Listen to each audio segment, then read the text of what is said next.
Alright, so you clicked on this video here because you either have the iPhone 13 Pro and you guys out there have been thinking about possibly upgrading to that new iPhone 15 Pro or the Pro Max, but you still kind of on the fence about it a little bit, or you're trying to decide if you have an iPhone that's less than the iPhone 13 Pro, should you guys actually buy and upgrade to that newest model? Now, in this video right here, I'm gonna be breaking everything down to you and everything you need to know in order for you guys to make the best decision possible. So let's go ahead and get to it. Alright, so the first thing you will notice when it comes to the iPhone 15 Pro versus the iPhone 13 Pro is the colors. Now, on the iPhone 13 Pro, we have 5 different colors. We have Alpine Green, Silver, Gold, Graphite, and we got that Sierra Blue, which is the color that I have. But when it comes to the iPhone 15 Pro model, there's only 4 different colors. You got Natural Titanium, White Titanium, Blue Titanium, and Black Titanium. Now, I want y'all to keep that titanium in mind here for later in this video because we definitely gonna talk about that because there's some pluses and minuses about it. Next thing we gotta talk about is the screen because there are some major differences here that we gotta talk about. Now, they both are rocking a 6.1-inch display with the Retina XDR display. However, on the iPhone 15 Pro, you get an always-on display that's gonna turn the screen on to a low power state while still showing you your lock screen information as well as the clock. Now, when it comes to the notch, you guys get the dynamic island on the iPhone 15 Pro, which gives you a ton of different features versus the notch that we get here on the iPhone 13 Pro. That just houses the camera in it and, really don't have that much functionality or features.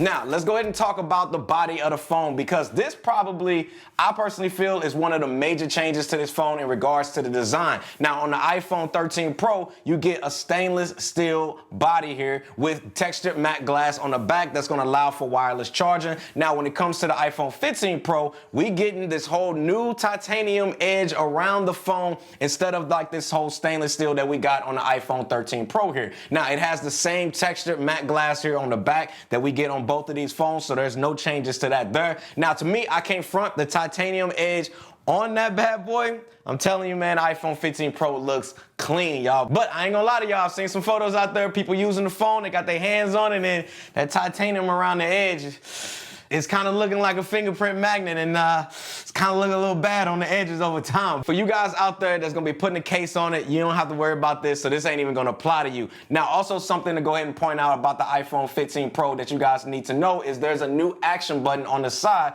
which is something that we first saw on the Apple Watch Ultra. Now, with this action button here, you can actually silence your phone, you can activate your focus mode, you can turn on your camera and activate that, you can turn on the flashlight, launch voice memo app, translate languages, access the screen magnifier, as well as you can access your shortcuts and accessibilities. There's a whole lot more features you can do out there, and especially with that shortcuts feature because honestly, the possibilities are endless of what you can do with that action button. And if you guys want, I might make a video showing you some of the best things you can do with that action button when it comes to like shortcuts and stuff like that. So if you want to see that, go ahead and hit that like button and comment down below and let your boy know.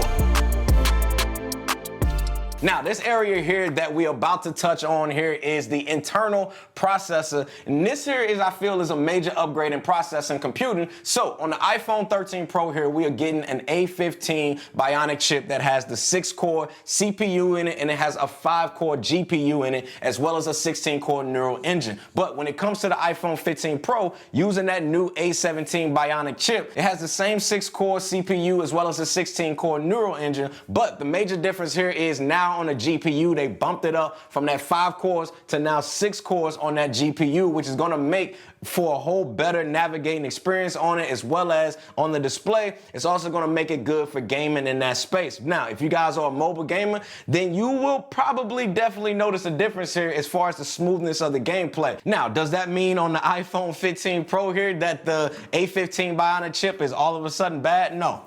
Not at all, y'all. That chip here in this phone right here is still like miles ahead of the competition that's out there. So that should just tell you how good that A17 Pro chip is actually gonna be.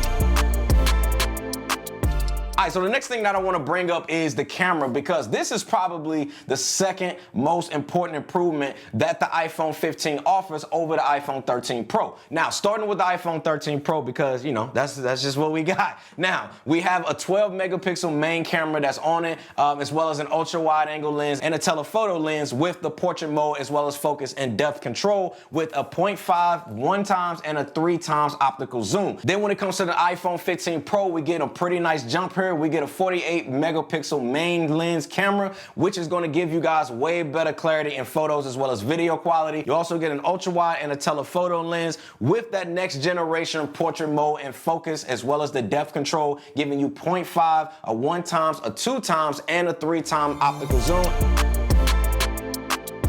Now, another feature that you guys should know that is a huge difference, and I'm gonna actually try to summarize this real quick, and that is on the iPhone 15 Pro, you get an emergency SOS via satellite feature, which that basically means you can activate it using the nearest satellite up in the sky if you guys ever need emergency services, if you guys are ever stranded out there in the middle of the nowhere and you have no cell or Wi-Fi reception. You also get crash detection, which I think is pretty dope because it's gonna notify emergency services for you, as well as your emergency contacts that you guys have set up in your phone, which I highly recommend you guys set that up. And if you guys were to ever get into a car accident, it's going to automatically send out a notification and notify those people for you. Another thing you guys get with the iPhone 15 Pro that you don't get with this iPhone 13 Pro is also roadside assistance via satellite, which is kind of similar to the SOS via satellite that I just talked about, but with roadside, it's going to give you guys the ability to contact AAA to help get you back on the road if you guys ever get a flat tire,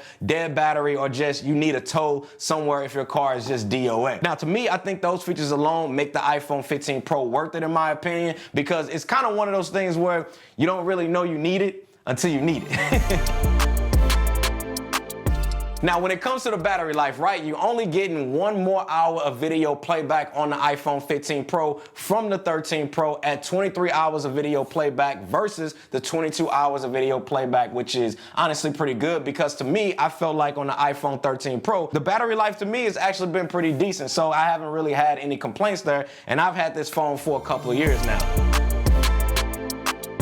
Now, the next thing is probably the main reason why most people I feel like there would consider actually upgrading to the iPhone 15 Pro from either the previous models, because this year the iPhone 15 Pro now has, we've gotten rid of it, y'all, it now has USB-C port for charging, which now makes the iPhone 15 Pro able to transfer data literally 20 times faster than Lightning, which only supported USB 2. Now with the USB-C, you can also charge up other devices from your phone. Like for example, let's say you guys had the latest AirPods Pro 2 2nd gen that recently just came out with the USB-C. You can plug that up to that iPhone 15 Pro and using this a single cable, and it's going to use the battery capacity on your phone to charge those AirPods Pro 2nd gen up. Now, although I do understand that other phone manufacturers out there had USB-C ports for a long time for charging, but now that Apple finally got it, look, hey, let us have our moment, y'all.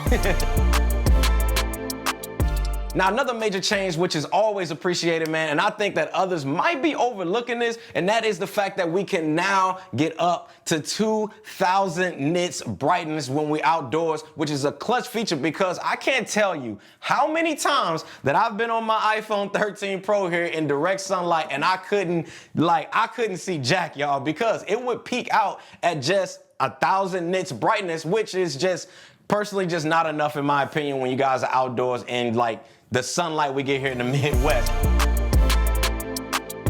Now, there's one last thing that I wanted to point out here about the iPhone 15 Pro series that I think is dope, and that has to deal with the cameras. And I know we kind of talked about the cameras, but to be honest, I kind of forgot this one, so I figured I'd just throw it in right here. But it's the ability to be able to film using log, which basically allows you to use the footage and give you more flexibility in post-production to be able to edit colors, highlights, and all of the stuff to get the best video possible. Also, you guys can film ProRes at 4K 60 frames per second for that good, smooth, slow-mo if you guys are recording to an external drive using that USB-C port on the bottom of the smartphone. See, I'm telling y'all, man, the USB-C port is a game changer for Apple because it takes an already good phone and I feel like it just makes it even better in all the right ways.